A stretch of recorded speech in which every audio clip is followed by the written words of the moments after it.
Luna, nakahingi ka ba ng pera sa tatay mo? Sana naman may dala kang pera pag uwi. Minsan ka na nga lang umuwi kaya dapat may dala kang pera. Napabuntong hininga si Luna sa sinabi ng kanyang ina na si Nora mula sa kabilang linya. Kagagaling niya lang sa bahay ng kanyang ama. Galing pa siya sa trabaho sa hotel. Pero yon at pinadiretso na naman siya ni Nora sa tatay niyang mayaman.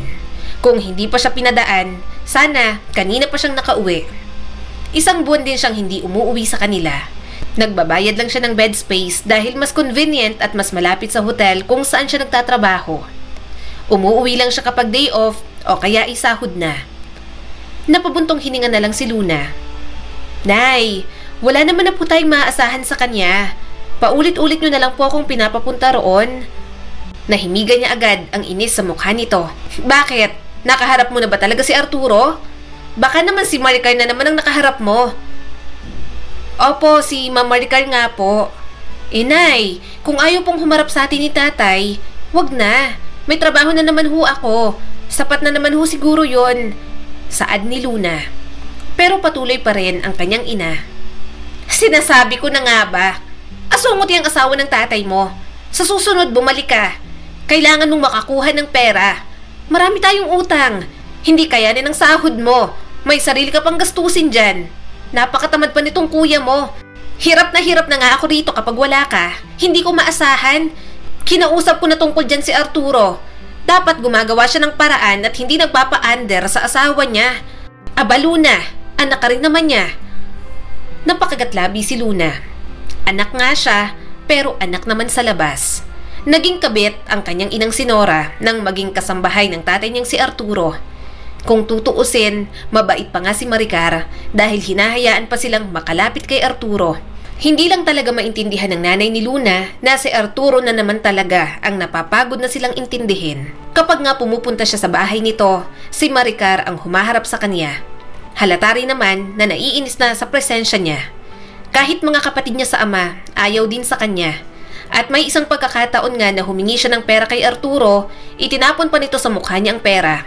Sinabihang huwag nang babalik, pero bumalik pa rin siya. Hindi yun alam ng kanyang ina at wala nang balak si Luna na sabihin pa. Kapag nalaman pa yun ni Nora, tiyak na hindi nito mapipigilang manggulo. Ayaw na niyang mangyari yon dahil sa huli, ipapahiya lang naman ni Nora ang sarili nito. Sige na po, Nay. Ibababa ko na ho ito. Bibili pa ho ako ng ulam. Ano pong gusto nyo? Tanong na lang ni Luna para lumihis ang usapan. May inis pa rin sa boses nito. Lechong manok na lang. Napabuntong hininga siya. Sige ho, magdadala ako. Kaunti na lang ang kanyang bibilhin. Matakaw pa naman si Nora sa ulam. Bibili na lang siya ng itlog para pang ulam niya. Tinitipid niya kasi ang kanyang pera dahil sa susunod pang linggo siya sa sahod. Kapag bumili pa siya ng lechon na manok, kukulangin talaga. Pero alang-alang sa pagpapaganda ng mood ni Nora, bibilhan niya na lamang ito. At day off niya na rin, kahit ganoon si Nora, gusto niya pa rin namang kumustahin at makita. Pabili po, kalahati lang po, saad ni Luna. Habang naghihintay, napatingin si Luna sa mga dumating na lasing. Mukhang bibili yata ng beer dahil may beer din naman doon. Maya-maya'y narinig niyang nag-alisan ng mga ito. Hindi niya na sana papansinin. Kaso may biglang humawak sa kanyang pang-upo. Mabilis niyang nilingon ang lalaking nasa likod niya. Bastos ka! Tumaas ang mga kilay nito. Anong sinasabi mo, miss? Nakasuot ito ng black t-shirt at ang buhok ay bahagyang magulo. May kumislap na pagkalito sa mga mata ng binata habang pinoproseso ang sinabi niya. Hinawakan mo ako sa puwet ko! Sigaw ni Luna. Mukha itong nataranta at napaatras ng isang hakbang. Ano? Hindi ko ginawa yun. Seryoso ka ba? Itinaas ng binata ang mga kamay na para bang pinapatunayan ang pagiging inosente. Miss, hindi ako ang nanghawak sa'yo. Hindi natinag si Luna. Sa tingin mo maniniwala ako dyan? Sino pa bang maglalakas loob na gumawa ng ganon? Ikaw lang naman ang nasa likod ko. Bastos ka? Habang tumitindi ang tensyon, itinuro ng lalaki ang pintuan. Natatanaw pa ni Luna ang mga lalaking lasing kanina. Bahagya siyang nagduda, pero mas nagdududa talaga siya sa lalaking nasa harap niya. Makinig ka, may isang grupo ng mga lalaki dito kanina. Marahil isa sa kanilang gumawa nito. Hindi ko magagawa yan sa'yo. Hindi ako bastos gaya ng pinaparatang mo. Kung gusto ko ng babae, Hindi aabot sa mangbabastos pa ako ng kung sino-sino lang, miss. Baka babae pang lumapit sa akin. Tumawa ang lalaki na para bang katatawanan ang akusasyon ni Luna. Tila sa tono nito, parang siya ang nagpapapansin. Naalibay niya lang yon para magkaroon ng interaction dito. Inis na inis si Luna. So, anong sinasabi mo? Na ako nagpapapansin sa'yo? Ang kapal ng mukha mo. Ako na nga itong nabastos dito. Sarkastikong tumawa ang lalaki. Sa totoo lang, hindi ikaw ang tipong gusto ko. No offense pero hindi kita nakikita bilang isang sexy na babae. Walang something sa'yo na kaya kong gawing bastos. Nalaglag ang panga ni Luna. Anong sinabi mo? Hindi yun ang punto. Ang point ko rito, hinawakan at pinisil mo pa rin ang puwet ko. Sa tingin mo ba, binibigyan ka niya ng dahilan para hawakan mo ako? Sexy man ako o hindi, kung bastos ka talaga, bastos ka pa rin. Tumikhim ang tindero sa store. Ma'am, eto na po ang order nyo. Kinuha niyang order sa counter. Naiinis siyang lumingon sa lalaki nang mahina itong tumawa. Nabastos na nga siya, talagang nasabihan pa na hindi sexy. Sinadya niya itong banggain sa balikat. Sa susunod, pigilan mo yung kamay mong manghawak. Humalakhak ang lalaki. Ang kulit! Sinabi na ngang hindi ako nang hawak sa'yo. Muli itong tumawa at umalingaw yon sa kanyang pandinig. Padabog siyang lumabas ng tindahan. Nang nasa labas na, huminga ng malalim si Luna. Sinusubukan niyang iwaksi sa isip ang nangyari. Tumingin siya pabalik sa tindahan. Nakatayo pa rin sa counter ang binata. Tumatawa pa at napapailing. Sira ulo? Mariin niyang sabi. Sana, hindi ko na siya makita ulit. Nakakaasar talaga? Simpleng hiling lamang yun ni Luna pero hindi agad tinupad ng tadhana. Dahil wala pang 24 hours, nasilayan niya na naman ang pagmumukha ng binata. Hindi na isang estrangherong nang hawak sa kanya, kundi isang bellboy sa hotel at katrabaho niya pa. Makinig kayo! Tawag ni Mrs. Harmon ang kanilang supervisor. May ipapakilala ako sa inyo. Iminwestra nito ang binata na nakatayo sa tabi ng bell desk. Parang may bumagsak na building sa harap ni Luna. Nandoon, may tamad ng ngiti at medyo pilyong kislap sa mga mata ang binatang nakaaway niya lang kagabi. Eto si Spencer, ang bago nating bellboy. Spencer, silang ibang bellboy dito at mga babae naman ang mga housekeeper. Ako ang parehong may hawak sa mga bellboy at housekeeper. Since may bago, magbabago rin ang schedule ninyo. Sandaling nagtama ang mga mata nila ni Spencer at bumilis ang tibok ng kanyang puso. Ayaw niyang gumawa ng eksena sa harap ng iba. Hindi iyon professional tingnan. Ikinagagala kitang makilala, Spencer. May peking ngiti na sabi ni Luna. Hindi niya napigilan ang pagkairita sa kanyang boses. Tumaas ang isang kilay ni Spencer ngunit kaswal pa rin ang umiti. Gayun din ako, Luna. Natuon na sa ibang staff ang atensyon ng supervisor. Naiilang naman siya sa palaging pagsulyap ni Spencer. Hindi niya gustong sitahin ito sa pagtingin, maging bastos o gawing mas awkward ang mga bagay sa kanilang dalawa. Habang paalis ng ibang housekeeper at bellboy papuntang locker room, naiwan silang dalawa ni Spencer. Nagpakawala ng tahimik na buntong hininga si Luna. Samantala, nanatili namang nakatayo si Spencer sa malapit. Nakasandal sa bell cart at nasa kanya pa rin ang paningin. May kung ano sa titig na talagang mapaglaro. So, Luna, sabi ni Spencer, mahina ang boses at halos nang aasar pa. Sa tingin ko, may kailangan tayong pag-usapan. Natigilan si Luna. Medyo kumukulo ang dugo niya sa binata kapag naaalala niya na naman. Ngunit pinigilan niya ang sarili. Tungkol kagabi, patuloy ni Spencer. Alam kong hindi ka pa rin naniniwala na hindi ako ang nanghawak sa'yo. Pero aaminin ko, inasar kita at alam kong na-offend ka. I'm really sorry. Pinilit ni Luna na panatilihing seryoso ang kanyang ekspresyon. Hindi niya alam kung dapat ba siyang maniwala. Malinaw pa rin ang alaala ng paghipo nito at kahit na humingi ito ng tawad, parang may hindi pa rin tama. May nararamdaman siyang kakaiba sa binata at hindi niya alam kung ano yon. Kapag itinabi si Spencer sa mga bellboy sa hotel, parang hindi ito kabilang doon. Kahit nakasuot din naman ng uniform. Baka nararamdaman lang yun ni Luna dahil sa lahat ng kanyang katrabaho, ito talaga ang matikas ang katawan at masasabing may itsura. Kung hindi niya nga alam na bellboy ito, baka isipin niya pang isa sa mayayamang guest sa hotel si Spencer. Nakaka-offend naman talagang sinabi mo. Sagot ni Luna. Hindi mo alam ang nararamdaman ko ng araw na yon. Pero nagawa mo pa rin akong laitin. Alam ko naman yun. Mabilis na sabi ni Spencer. At sorry talaga. Naasar lang din naman ako sa'yo dahil pinagbibintangan mo ako. Kahit pigain mo pa ako, malinis ang konsensya ko. Hindi ako ang humawak sa'yo. Nang lumingon ka, kararating ko pa lang noon. Kaya paano kita mahahawakan? Ako lang talagang naabutan mo. Napabuntong hininga si Luna. Okay, sige na. Pipilitin kong kalimutan. Anyway, ayokong maging issue pa to sa ating dalawa. Lalo na't magkatrabaho tayo. Ayoko rin naman na may tensyon sa pagitan natin. May parte kay Luna na gustong lumayo sa binata. Kaso, mahirap gawin lalo na't magkatrabaho sila. Kailangan nilang magkasundo at isang tabi niya ang kanyang inis. I'm sorry din. Walang gana niyang sabi. Para sa pagiging overreacting ko, marami lang din talagang nangyari sa akin ng araw na yon at marami na rin iniisip. Hindi naman dapat ako nagalit sa'yo ng ganoon. Bumalik ang ngiti ni Spencer sa pagkakataong yon, mas totoo at wala ng kapilyuhan.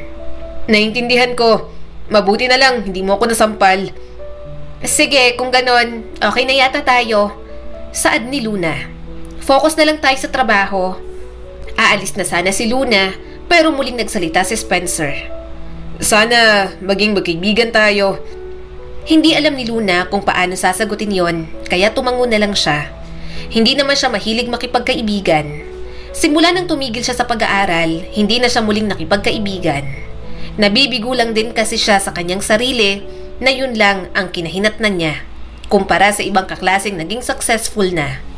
Bahala ka. Seryosong sabi ni Luna bago bumalik sa trabaho. Hindi na rin naman kailangang masyadong mag-alala ni Luna dahil may kanya-kanya rin silang trabaho. Kung makikita niya man si Spencer sa locker room o kaya ay nakakasalubong lang. Kaso, kahit sa mga maliliit lamang na interaksyon, palagi pa rin talagang umaaligid si Spencer. Labas tayong dalawa, since magkaibigan na tayo, di ba? Nakangiting sabi ni Spencer habang nakahilig sa lamesa. Libre kita, Luna. Napairap naman siya habang nagtitiklop ng mga tuwalya. Wala akong oras sa ganyan. Pagkatapos ng trabaho, uuwi na ako. May oras ka. Umuwi ka lang agad. Kakain lang naman eh. Tipid nang umiti si Spencer. Gusto kong maging magkaibigan tayo. Kaya gusto kong makipagkwentuhan sa'yo. Kahit mga saglit na oras lang sa bawat araw. Lumapit si Luna sa kanyang cart at naglagay ng mga towel. Wala akong oras sa mga ganyan. Mas gusto ko pang umuwi agad, magpahinga at matulog na lang. Trabaho at kumita lang ng perang iniisip ko. Sa totoo lang, wala na akong panahon sa pakikipagkaibigan. Aalis na sana siya pero muling nagsalita si Spencer. Sana wag palaging ganyan, Luna. Parang palaging ang lungkot mo na lang. Sa lahat ng mga katrabaho natin, ikaw ang parang sobrang layo gayong ikaw ang una kong nakilala. Sana buksan mo ang sarili mo sa ibang tao dahil mas maganang mabuhay kapag may saysay ang lahat. Nauna nang umalis si Spencer, napabuntong hininga na lang si Luna. Napakagaling talagang magsalita ng binata.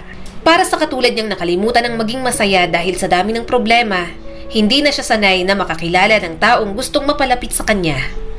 At may mga sikretong malalaman si Luna na hindi niya naman kailangan sa buhay niya. Teka, si Spencer ba yun? Mabilis na inatras ni Luna ang cart niya at nagtago. Sa muling pagsilip, nakita niya si Spencer. Kausap nito ang asawa ng may-ari ng hotel. Mukha pang nag-aaway at malamig ang pakikitungo ng binata. Samantala, parang nagsusumamo naman ang ginang. Bakit sila nag-uusap? Ang bastos niya naman kay Madam Chin? Mahinang sabi ni Luna. Maya-maya niyakap ni Madam Chin si Spencer. Para bang nangungulila ito sa binata at hinaplos pa ang mukha nito pababa sa braso. Teka, may relasyon ba sila? Kabit ba ni Spencer si Madam Chin? Napasinghap si Luna at mabilis na naglakad papuntang elevator.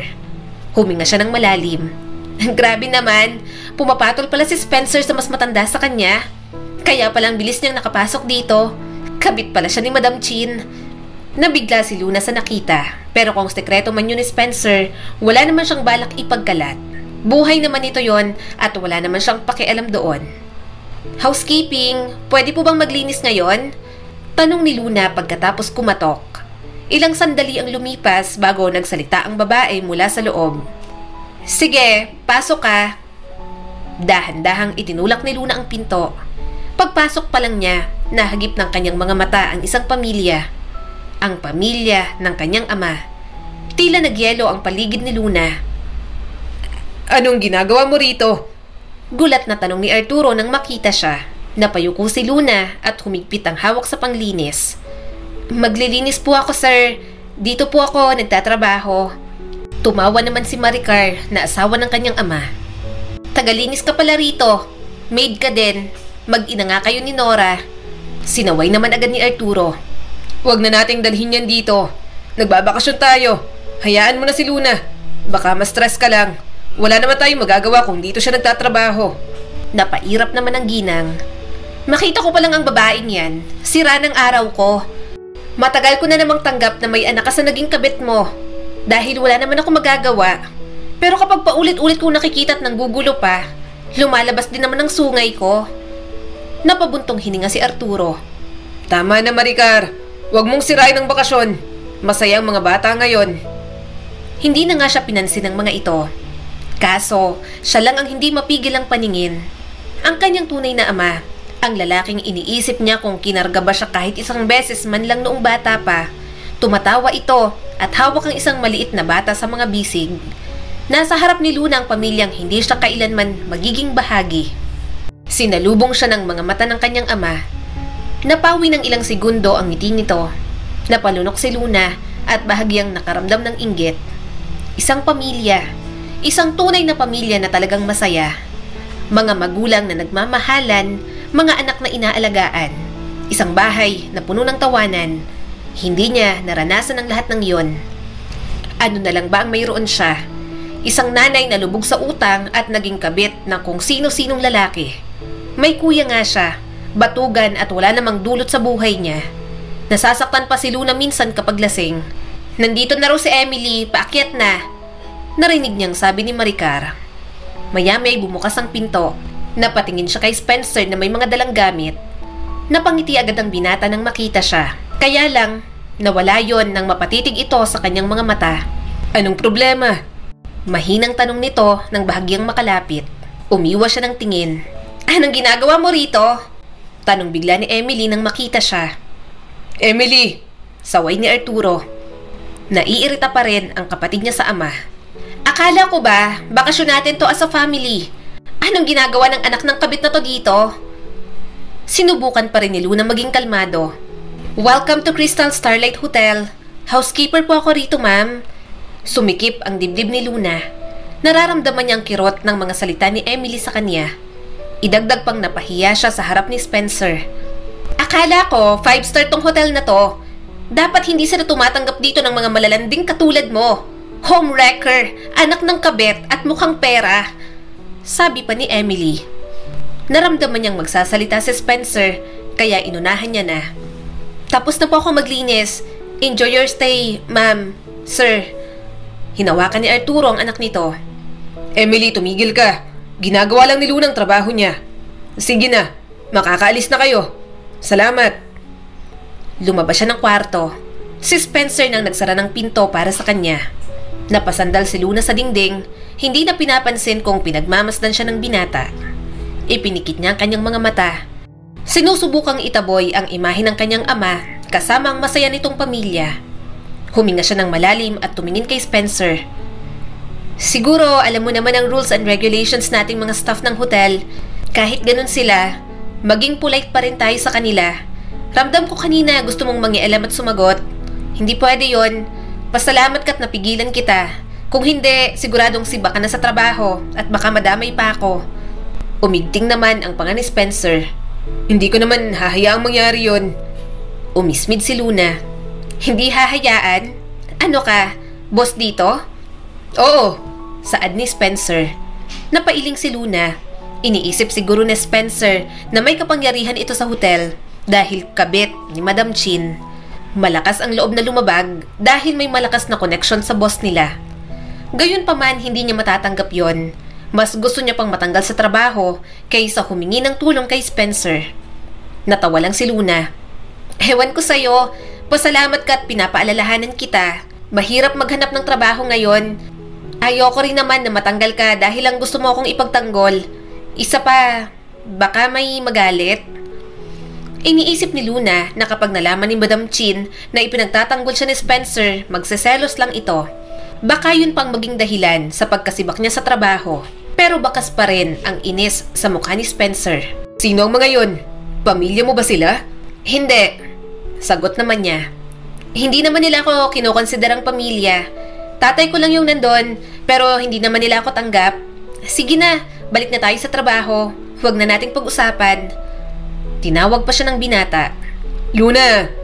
Napabuntong hininga siya at muling lumingon dito. Okay pa ba yung imbitasyon mo palagi sa akin? Biglang nawala ang inis sa mukha nito. Lalabas tayo mamaya. Marahan siyang tumango bago umalis. Ayaw niya sana pero gusto niya itong kausapin. Nahihiya siya sa mga narinig at nalaman nito. Kaya mas maiging kausapin niya na lang. Kaya mas maigi kung kakausapin niya na lang. Huminga ng malalim si Luna at pinilit ang sarili na magpatuloy. May trabaho siyang dapat tapusin. Kailangan niya pang gawin yon. Ngunit ang sakit sa nangyari kanina, dala-dala niya pa rin, gaya ng palagi niyang nararamdaman. Oh, hindi ka pa uwi, Luna? Tanong ng kanyang katrabaho. Bihis ka na naman, sinong hinihintay mo dyan? Naghanap ng isasagot si Luna. Wala lang. Nagpapalipas lang ng oras. Natigilan siya sa pagsasalita nang biglang umakbay si Spencer. May date kami. Nanlaki naman ang mga mata niya. Hindi yun date. Inasar ng mga kapwa bellboy si Spencer. Aba, ayos ah. Nagbunga ng pasulyap-sulyap na Spencer kay Luna. Napagbigyan na rin sa date. Liligawan mo na ba? Sinaman niya naman ang tingin ang binata. Pero pag-awang lang ng bibig ang isinagot nito. Bago pa siya mahawakan, nauna na siyang maglakad papuntang sakayan. Luna, galit ka? Mahinang tanong ni Spencer nang maabutan siya. Nagsalita naman si Luna. Siguradong kakalat sa iba pa nating katrabaho na may date tayo ngayon. Hindi naman to date. Pinagbigyan lang naman kita dahil gusto kitang makausap. At anong liligawan? Hindi ako papayag. Bastard ka na. May pinipigil ng ngiti naman si Spencer. Hindi mo man lang ako bibigyan ng chance? Hindi. Bulalas ni Luna. At baka may magselos. Alam kong may karelasyon ka na. Sinapo na lang ni Luna ang kanyang noo. Baka makarating kay Madam Chin, pagselosan at pag-initan pa siya. Mahal niya ang kanyang trabaho. Ayaw niyang matanggal dahil lang inakala ng boss niya na nilalandi niyang sugar baby nito. Sino namang magsiselos? Wala akong girlfriend. Saad ni Spencer. Ikaw, alam ko wala kang boyfriend. Napairap si Luna. Kaya nagpapapansin ka. Ganon. Kapag gustong magloko ng lalaki, hindi talaga amin at talagang gagawing sikreto. Wag ako, Spencer. Tigilan mo ako sa mga kalokohan mo. Ayokong madami sa mga kabalbalan mo.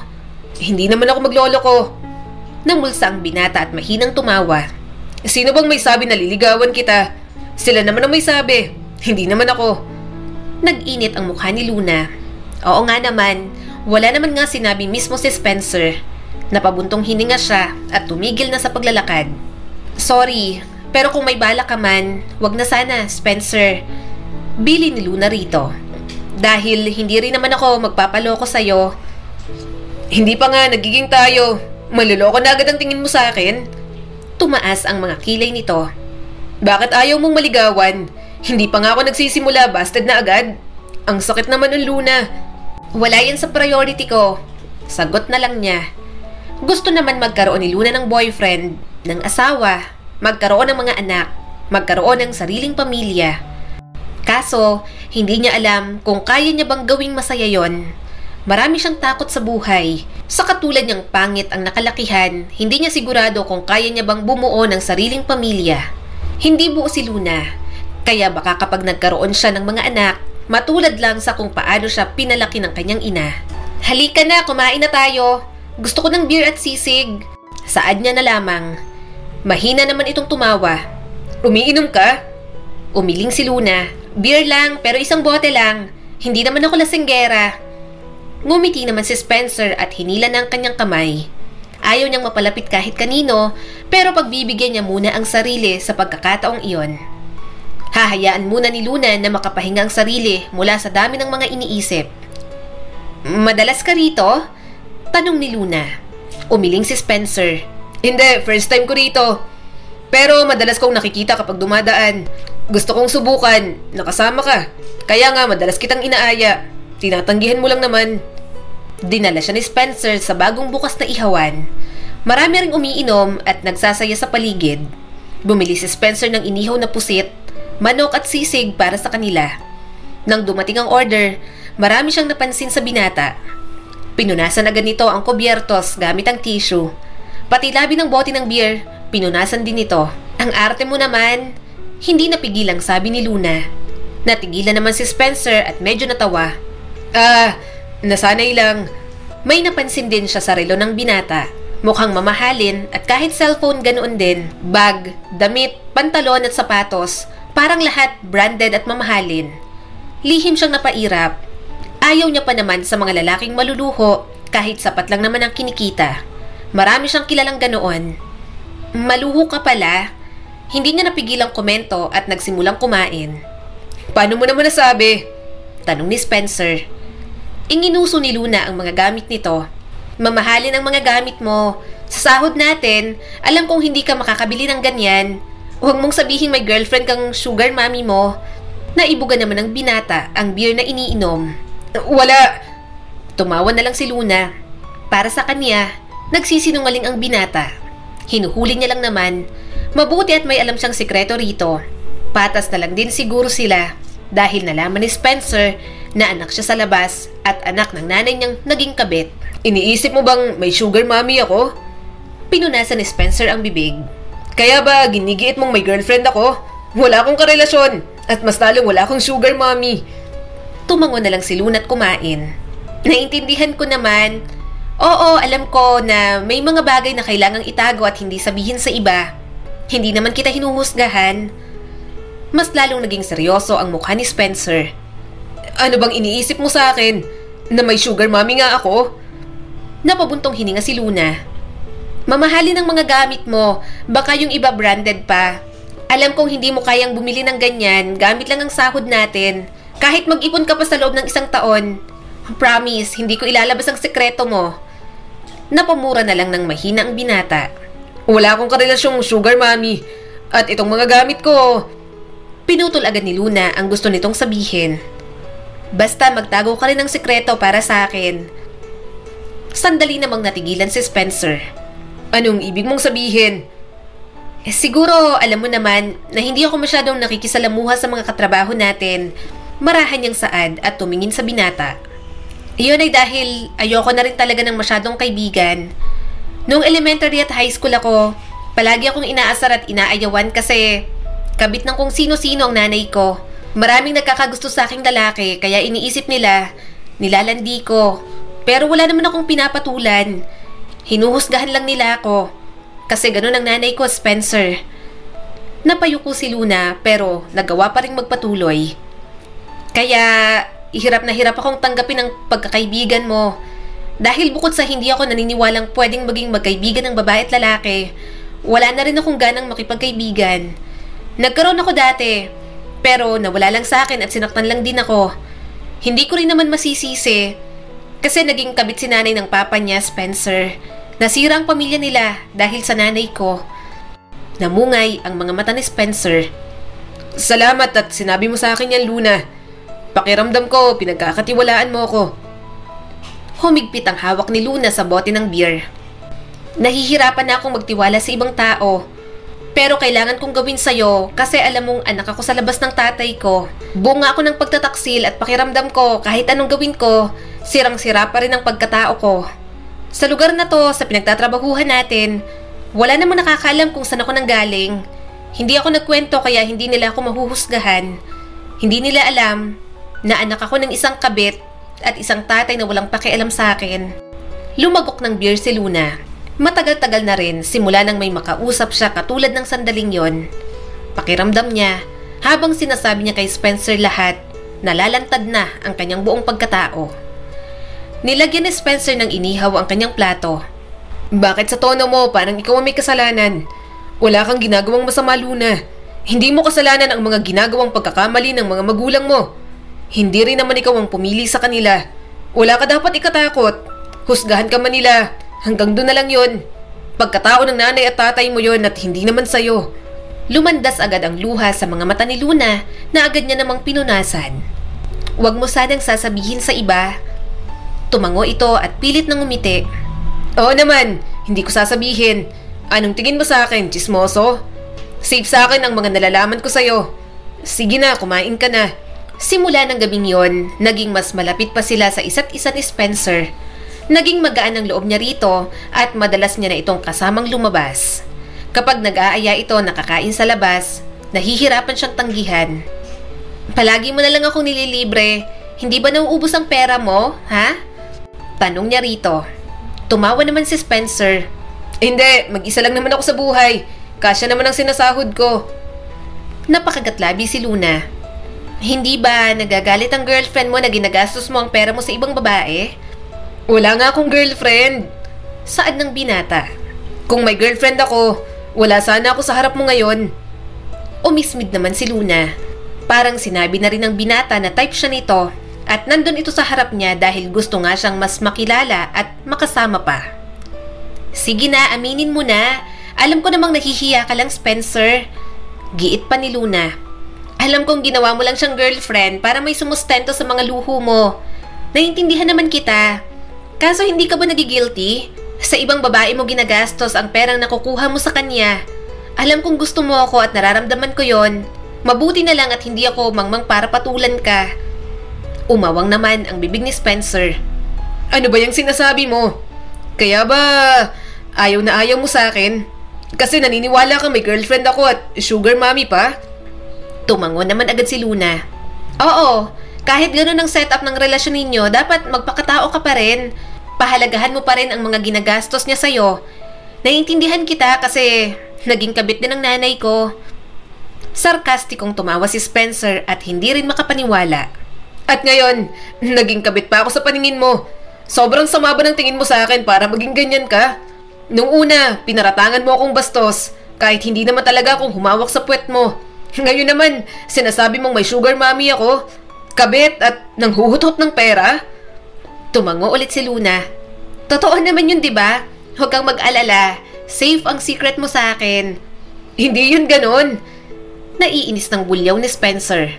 Natigilan naman si Luna sa pagsubo ng hipon. Ha? Tumayo ang binata at umupo sa kanyang tabi. Nilagay ang braso sa likod ng upuan niya at talagang nakabaling pa sa kanya.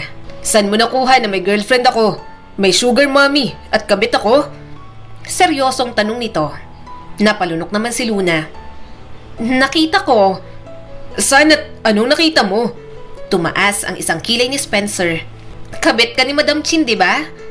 Malakas ang kapit mo sa mga boss kasi kabit ka niya. Sagot ni Luna. Nalaglag naman ang panga ni Spencer. Hindi makapaniwala sa narinig mula sa kanya. Kaya nga ayaw na rin pag-usapan ni Luna dahil baka sensitibo para sa binata. Pero nagpatuloy pa rin siya. Naiintindihan ko na kailangang sekreto ang relasyon yung dalawa. Nakita ko kayo, magkayakap at hinahaplos niyang mukha mo. Parang miss na miss ka niya, Spencer. Siguro nag-away kayo noon kasi nakita ko para kang boyfriend na nagtatampo. Napapikit si Spencer. Napayuko ito at ilang sandali pa, umalpas ang malakas na tawa nito. Nabitiwan niya tuloy ang hipon dahil sinandal ni Spencer ang noo sa kanyang braso. Tawang-tawa ito, halos mahulog pa sa upuan. Tumigil ka na nga sa kakatawa mo, kumain ka na ulit, sabi ni Luna. Ang sama ng ugali mo, ngayon tinatawanan mo ang sitwasyon mo. Hindi ka ba natatakot? Paano kapag nahuli ka ni Sir Montenegro na kabit ng asawa niya? Baka hindi ka lang sibak sa trabaho, ipatumba ka pa. Mas lalong lumakas ang tawa ni Spencer. Please, tama na. Tawang-tawa na ako. Napairap naman si Luna at nagpatuloy kumain. Nasa mood siyang kumain dahil paborito niyang seafood. Libre pa, kaya susulitin niya na. Pinakalma ni Spencer ang sarili at pinunasan pa ang mga umalpas na luha. Hay, Luna. Gustong-gusto talaga kita. Umismid naman siya. Hindi kita papatulan. Kapag nanligaw ka, busted ka na. Humalakak muli si Spencer at mas lalong inilapit ang upuan sa kanya. Wala akong girlfriend. Jesus! Muling tumawa ang binata. Wala akong karelasyong sugar mommy. Hindi ako kabit. Single ako. Kaya todo landi ako sa'yo. Hindi niya ito pinansin kahit sobrang lakas ng tibok ng kanyang puso. Alam ni Luna sa sarili niyang nagkakalapit na sila. Pinipigilan lang talaga niya dahil ayaw niyang masangkot at sumama sa gulo ng buhay ni Spencer. Anak na nga siya ng kabit, papatol pa ba siya sa lalaking kumakabit? Ikaw ang gusto ko. Seryosong sabi ni Spencer. Hindi kita ipupursu kung kabit ako ng kung sino. At ang sinasabi mong sugar mommy ko, Luna, mama ko yon. Anak nila ako. Naubo bigla si Luna. Alam mo, huwag ka nang gumawa ng kwento. Hindi naman kita hinuhusgahan. Paano magiging anak ka nila? Bellboy ka lang naman. Mabilis na kinuha ni Spencer ang cellphone. May pinindot ito roon. Maya-may may nagsalita na sa cellphone nito. Hello anak, napatawag ka. Boses ng isang babae. Ngumisi naman si Spencer sa kanya bago sumagot. Mama, ikaw ba yan? Kailan niyo po ba ako bibigyan ng posisyon sa company? Narinig niya namang sumagot ang ginang. Spencer, alam mo namang ginawa kang bellboy ng papa mo para matuto. Lahat ng mga successor ng Montenegro nagsimula sa mababa. Bakit? Nahihirapan ka na ba? Nanlaki naman ang mga mata ni Luna. Hindi siya makapaniwala sa mga narinig. Gusto niyang tumayo at basta nalang layasan ng binata. Pero pinigilan siya ni Spencer at gustong ipadinig sa kanya ang katotohanan. Hindi naman po mama. Nag-enjoy naman ako maging bellboy. Miss na rin kita mama. Wala ka namang kabit, di ba? Natatawang tanong ni Spencer. Pinandilatan ni Luna ang binata na agad naman itong ikinatawa. Wala! Bulalas ng ina ni Spencer sa kabilang linya. Ano ba namang klaseng tanong yan? Nangingiti naman ang binata habang nakatingin sa kanya. Wala naman ma. May nagbalita lang. Nakitang may kabit ka raw. Hindi totoo yon. Siguro may rumors na naman tungkol sa akin. Hindi ko kayang lokohin ng papa mo. Mahal na mahal ko siya. Sabi pa ng ginang. Hindi na makatingin si Luna ng diretso kay Spencer. Nagiinit ang kanyang mga pisngi. Kung pwede lang siyang lamunin ng lupa sa oras na yon, talagang magpapalamon na siya. Ma, may kasama ko ngayon. Mag-hi ka naman. Nakangiti pang sabi ni Spencer. Pilit na lumalayo si Luna. Ayoko, nahihiya ako. Sino yan anak? Tanong ni Madam Chin. Mas lalong napangiti ang binata. Nililigawan ko ma. Hi ka. Narinig niya ang tuwa sa boses ng ginang. Totoo ba yan? Hi! Oh my gosh! Hi there! Punta ka sa amin! Spencer, dalhin mo siya! Hindi ako makapaniwala. Ngayon ka lang nagseryoso. Salamat naman, hindi ka na babaero. Sige na ma, may date pa kami. Mamaya na ulit. Bye! I love you! Mabilis na pinatay ni Spencer ang tawag at matamang tumingin sa kanya. Hindi na ako babaero. Noon yun. Saka, hindi ko pa rin naman nakikita ng babaeng mamahalin ko. Umismid naman si Luna. Wala naman akong pakialam. Kinakabahan na siya. Hindi na siya makatingin ng maayos sa binata. Hindi niya kayang makipagtitigan sa taong sobrang yaman at anak pala ng may-ari ng hotel kung saan siya nagtatrabaho. Halika na, ubusin na natin to para makauwi na rin tayong dalawa. Mahinang sabi ni Luna. Ramdam niya pa rin ang titig ni Spencer. Sige. Pinilit na lang ni Luna kumain habang normal pa rin ang pakikitungo ni Spencer. Hindi lang kaya ni Luna kumalma. Paanong hindi siya kakabahan sa nalaman? Boss niya pala talaga ang binata at kung ano-ano pang sinabi niyang nakakahiya. Unang pagkikita pa lang nila, ang dami na nilang pagtatagpong hindi maganda. Kaya habang naglalakad sila papuntang sakayan, tipid lang siyang nagsasalita. Ayaw niyang magkamali sa harap nito. Baka kapag may nasabi siyang hindi maganda, mawalan pa siya ng trabaho. Wala ka bang itatanong? Tanong ni Spencer at mahina pa siyang sinagi. Umiling siya agad. Wala naman. Tumango naman ang binata at napangiti. Lumalayo ka na sa akin. Napalingon agad si Luna. Ha? Hindi ah. Bakit naman ako lalayo? Ang lapit ko nga sa'yo. Wala naman akong itatanong sa'yo. Alam ko na naman. Sinabi na ni Madam Chin. Nahihiya lang ako kasi kung ano-anong mga inisip ko tungkol sa inyong dalawa. Tapos ang sama pa ng ugali ko sa'yo. Anak ka pala ng big boss namin. Dapat maging mabait ako sa'yo. Napailing si Spencer at hinawakan ng kamay niya kaya natigil siya sa paglalakad. Hindi mo kailangang maging mabait sa akin dahil ang anak ako ng boss mo. Masamang ugali mo sa akin dahil pakiramdam mo nung una na bastos ka, Luna. Okay lang yon, ang maging pakikitungo mo sa akin. Ayokong magbago ang pakikitungo mo dahil lang nalaman mo ang totoo kong pagkatao. Mas gusto ko ang totoong emosyon mo kaysa magpapanggap ka na natutuwa ka pa sa presensya ko kahit hindi na. Napakagatlabi si Luna. Sorry. Napabuntong hininga si Spencer. Baka pagkatapos nito, umiwas ka na sa akin. Marahan siyang umiling. Promise, hindi ako iiwas. Napangiti naman ang binata. Pwede na bang manligaw kung ganon? Hindi pwede. Sagot ni Luna. Hindi tayo pwede. Kumunot naman ang noo nito. Bakit naman hindi? Simula nang makilala kita at nang magkalapit tayo, mas talo lang akong nag-iisip ng magagandang bagay para sa ating dalawa. Madalas kitang iniisip at hindi pa ako nagkakaganito. May pakialam ako sa'yo, Luna. Gusto ko, palagi akong kasama sa mga desisyon mo. Gusto kitang makasama. Naninikip ang dibdib ni Luna sa halo-halong emosyon. Masaya siya na may isang taong ganoon sa kanya. Ngunit ang katotohanan ng kanilang pagkakaiba, mabilis na pinalabo ang kanyang kagalakan. Spencer, mabait ka at mapagbigay. Masaya akong napalapit ako sa'yo, pero hindi mo naiintindihan. Huminga ng malalim si Luna. Kumunot ang noo ni Spencer, humakbang papalapit palalo sa kanya. Anong hindi ko maintindihan, Luna? Sabihin mo sa akin. Umiling siya at umatras mula rito. Isa lang akong housekeeper. Hindi rin ako degree holder.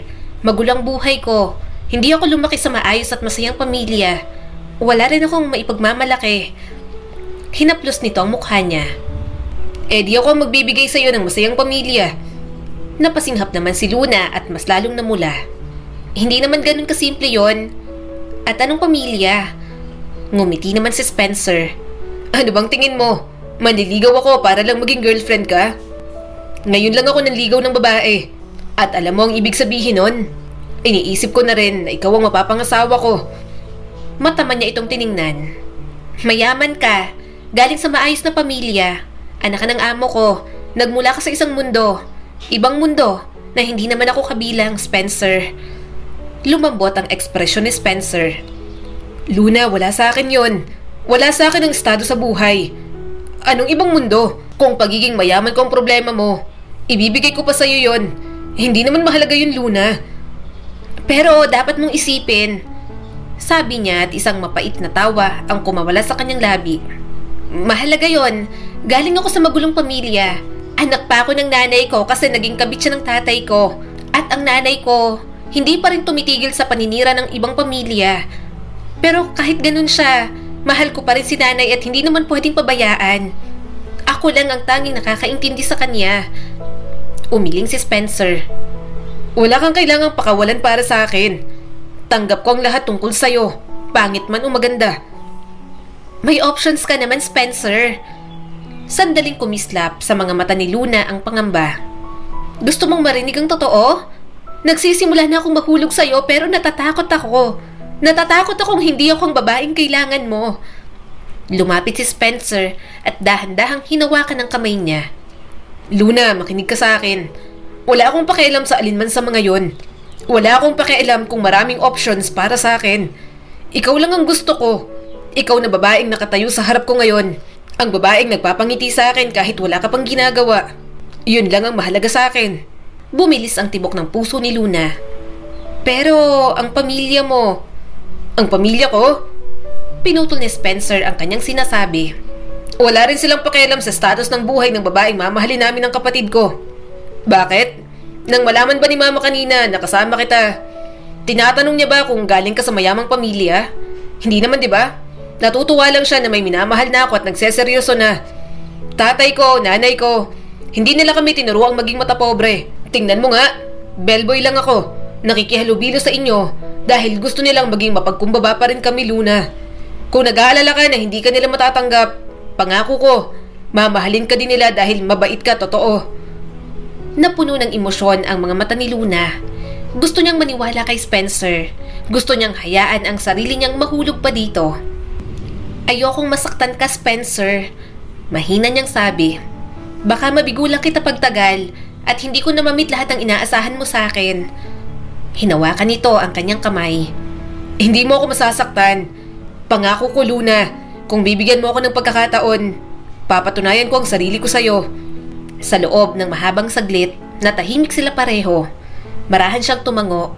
Ramdam ni Luna ang bigat ng mga sinasabi ni Spencer at ang sinseridad sa titig nito. At habang patuloy na tumitibok ang kanyang puso, Alam niya na muli siyang magtitiwala sa ibang tao simula ng gabing yon. Kaso kung kailan tila nagiging maayos na ang lahat, saka naman yung sisirain ng mga taong nakapaligid sa kanya. Kuya, anong ginagawa mo? Bitiwan mo ako! Pilit na nagpumigla si Luna. Pero ayaw talaga siyang tigilan ng kanyang kuya na si Marcus. Mahigpit ang kamay nito sa kanyang braso. Talagang mapipilitan siyang gumalaw kundi pipigain siya nito ng husto. Luna, sumakay ka na lang sa kotse ni Sir Facundo, sabi ni Marcus. Kailangan natin ng pera. Alam mo naman yun, di ba? Kung alam niya lang na gagawin yun ng kuya niya, hindi na sana siya umuwi sa kanyang day off. Pilit na kumawala si Luna. Marahas niyang ipinilig ang kanyang ulo. Ang itim niyang buhok ay humahampas sa kanyang mukha. Hindi! Hindi ako sasama sa kanya! Kuya, ayoko ng ganito. Bawal tong ginagawa mo. Labag sa akin to. Bulyaw niya rito. Ibinalik niya ang kanyang tingin sa kanyang ina. Nararamdaman ni Luna ang mga mata ni Nora sa kanya. Ngunit wala man lang siyang makitang habag, walang lambing, ni hindi man lang nag-aalala sa ginagawa ng kanyang kuya. Ma! Ano ba? Bakit hindi niyo po pinipigilan si Kuya Marcus? Pakiusap, tulungan mo po ako. Ayoko pong sumama sa matandang yon. Hindi sumagot si Nora. Para bang hindi siya naririnig. Natawa si Luna habang tumutulo ang mga luha. Hindi siya makapaniwala. Hindi niya alam kung matatawag pa bang pamilya ang ina at kanyang kapatid. Luna! Sa wakas ay tawag ni Nora. Kailangan mong pumunta. Sumama ka na lang. Ito ang tanging paraan upang ayusin ang mga problema natin. Kailangan mong gawin to para sa amin. Para sa pamilya. Total, hindi na makapagbigay ang walang hiya mong tatay. Napailing si Luna. Ano? Dahil lang wala na po kayong mahutot sa tatay ko, ako nang ipapain nyo rito? Nay, hindi naman huto makatarungan. Parang gumuho ang mundo ni Luna. Nanay na nga lang niyang inaasahang magmamahal sa kanya, ganoon pang ginagawa nito. Handa talaga siyang isakripisyo ang kanyang kaligayahan, ang kanyang kaligtasan para sa kapakanan ng pera. Hahayaan mo na lang ho ba siyang kunin ako? Naninikip ang kanyang dibdib habang tumutulo ang mga luha. Ibibigay mo lang ho ako sa matandang bastos na yon? Sabihin niyo nga ho sa akin, dahil hindi na ho ako bigyan ng pera ng tatay kung ayaw naman akong kilalanin? Kaya ba binuhay mo ko? Para magamit mo lang sa wala kong kwentang ama? Bakas naman ang guilt sa mukha ni Nora na tinakpan lang nito ng inis. Hindi ganun yun, Luna. Makakatulong to sa atin na mabayaran ang ating mga utang. Ayaw mo ba dyan? Ayaw mo ba dyan? Magbubuhay Reyna ka. Hindi ka na magtatrabaho at mag-iisip araw-araw kung saan kukuha ng pera. Ito ang pinakamagandang option na meron tayo ngayon, Luna. Hindi mo pa sunggaban. Magiging maayos ka rin naman na. Huwag kang magsalita na parang hindi ka makikinabang. Mayaman siya. Ayaw mo pa? Nanliit si Luna sa pagkatao niya. Para siyang investment ng kanyang ina. Isang pain sa laro para manalo at makinabang.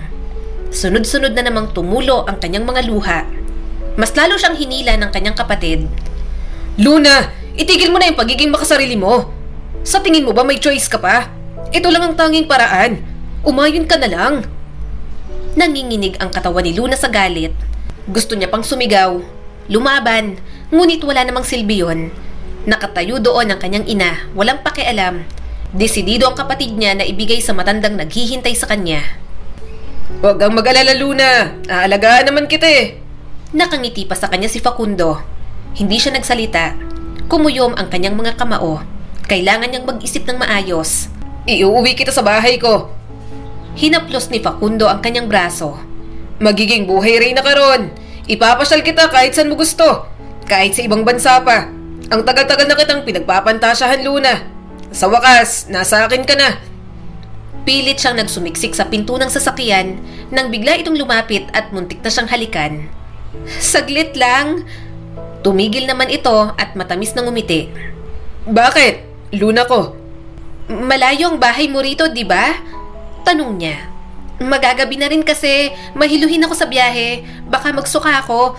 Pwede bang tumuloy muna tayo sa hotel? Pero gusto na kitang iuwi agad. Sininghot pa ni Facundo ang braso niya at hinawakan ng kanyang dress. Napapikit si Luna at tila pinipigilan ng paghinga. Gusto kong magpahinga ng maayos. Saka ayaw mo ba nun? Magkakaroon tayo ng privacy? Masosolo mo ako. Nanlaki naman ang mga mata ni Facundo. Halatang gustong-gusto ang sinasabi niya. Hindi ba sikmura ni Luna ang kanyang sinabi, pero kailangan niyang tiisin. Kailangan niyang pasakayin ang matanda sa kanya. Umahon agad si Facundo. Halatang sabik habang inuutusan ng driver. Ihinto mo sa pinakamalapit na hotel. Hinawakan naman ni Luna ang braso nito kahit daring-diri na. Teka lang, ayoko ron. Gusto ko sa magandang hotel. Sa 5-star sana at magandang kwarto ang kunin mo. Gusto ko yon. Tumango naman agad si Facundo. Huminga siya ng malalim. Sa wakas, napapayag niya rin. Papapuntahin niya ito sa hotel kung saan siya nagtatrabaho. Hihingi siya ng tulong doon o kaya gagawa ng paraan para makatakas. Pagdating sa hotel, kabadong-kabado si Luna. Hawak siya ni Facundo sa bewang habang iginigiya papuntang elevator. Nang makita niyang dalawang bellboy, namukhaan agad siya ng mga ito. Gusto niyang humingi ng tulong pero hindi siya makahingi ng tulong. Nasa tabi niya si Facundo at ang mga bodyguard nito. Hindi lang lumapit dahil kasama nga siya ng guest. Nang makapasok na sila sa elevator at makarating sa loob ng hotel suite, parang nawala na siya ng pag-asa. Takot na si Luna. Nanginginig na ang kanyang mga kamay. Hubad ka na o gusto mong mag-shower? Sabay tayo? Nakangiti pang tanong ni Facundo. Maya-maya'y biglang may kumatok sa pinto ng kwarto. Mabilis na tumayo si Luna. Ako nang magbubukas? Umiling naman si Facundo. Ako na, maupo ka na lang dyan. Pero tumayo pa rin siya at lumapit. Nagkaroon ng pag-asa ang puso ni Luna nang makita roon si Spencer. Seryoso ang mukha nito at nang makita siya, naging madilim ang ekspresyon. Anong kailangan mo? Wala pa naman akong pagkaing pinapakuha. Hindi ba't nagbilin ako na bawal ang storbo? Tanong ni Facundo. Ngumisi naman si Spencer. Mangi-istorbo ako, sir. Napunta po sa kwarto nyo ang hindi nyo pagmamayari. Walang pakundangang pumasok si Spencer. Tumigil ito sa harap niya, kaya naluha na lang si Luna. Para siyang inahon sa malalim na dagat at binigyan ng init ng binata. Ganoon ang nararamdaman niya nang makita ito.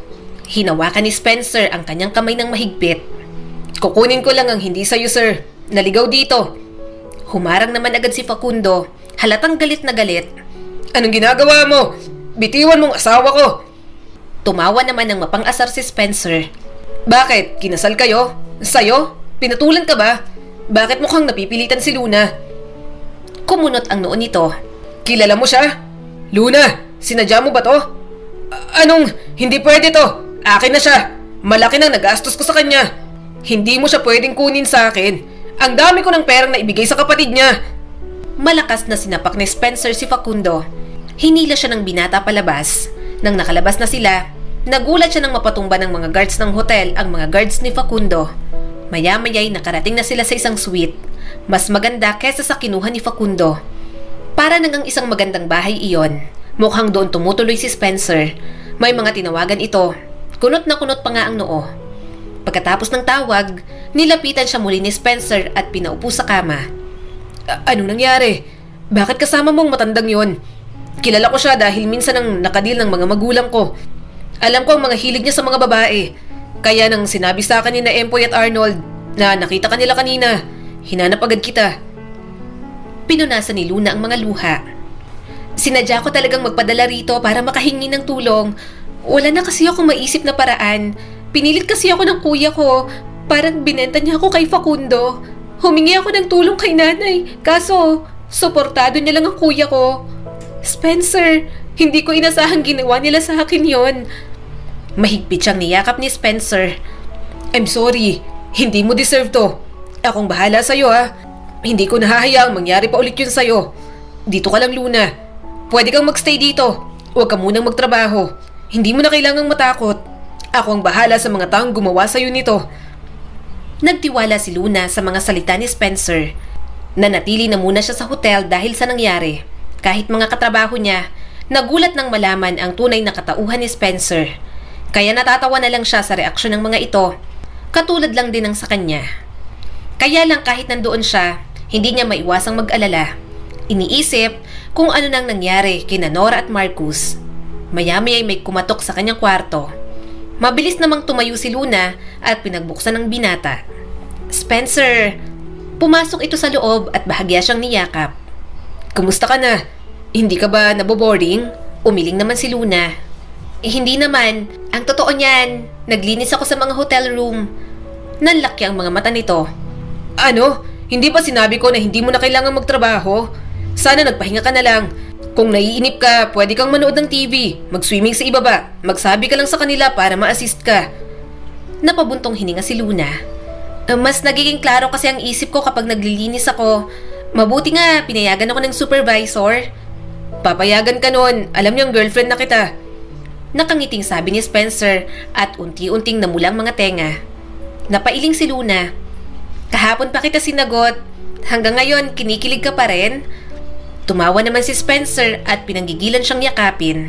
Siyempre, ilang beses mo na ba akong binasted? Feel ko nga, nakalutang pa rin ako. Natawa na lang si Luna. Humiga sila sa kama at nakaunan siya sa dibdib nito. Nararamdaman lang nilang isa't isa. Sapat at kontento na si Luna. Dinemanda ko na si Facundo. Mahinang sabi ni Spencer. Pero makakalusot pa siya ron, kaya pinupuntirya ko ang mga negosyo niya. Para hindi na siya makapamilit pa ng ibang babae gamit ang pera niya. Ang nanay mo at ang kuya mo, gusto ko rin silang idemanda. Pero gusto muna kitang tanungin tungkol doon. Napabuntong hininga si Luna at bahagyang umahon. Pwede bang wag na lang? Kahit ganun ang nangyari, pamilya ko pa rin sila. Inayos na Spencer ang buhok niya. Ang lambot ng puso mo sa mga taong hindi naman karapat-dapat. Umupo siya ng maayos. Nanay at kuya ko pa rin sila, pero hindi ko na kayang pagkatiwalaan pa. Mapapatawad ko sila, pero hindi ko alam kung kaya ko pa ulit ituring na pamilya. Sobrang ginawa nila sa akin. Hinila siya ni Spencer at muling niyakap. Okay lang na putulin mo ang connection mo sa kanila. Matagal mo silang pilit na iniintindi dahil mahal mo sila. Pero kung hindi ka nila pinapahalagahan, mas tamang bumitiw ka na lang. At hindi mo kailangan mag-alala dahil hindi ka mag-iisa. Nandito ako. Bibigyan kita ng buo at masayang pamilya. Bagay na ipinagkait sa'yo simula bata pa. Yun na nga ang ginawa ni Spencer. Hindi na nito itinuloy ang demanda sa kapatid at kanyang ina. Binayaran pa ang mga utang ni Nora.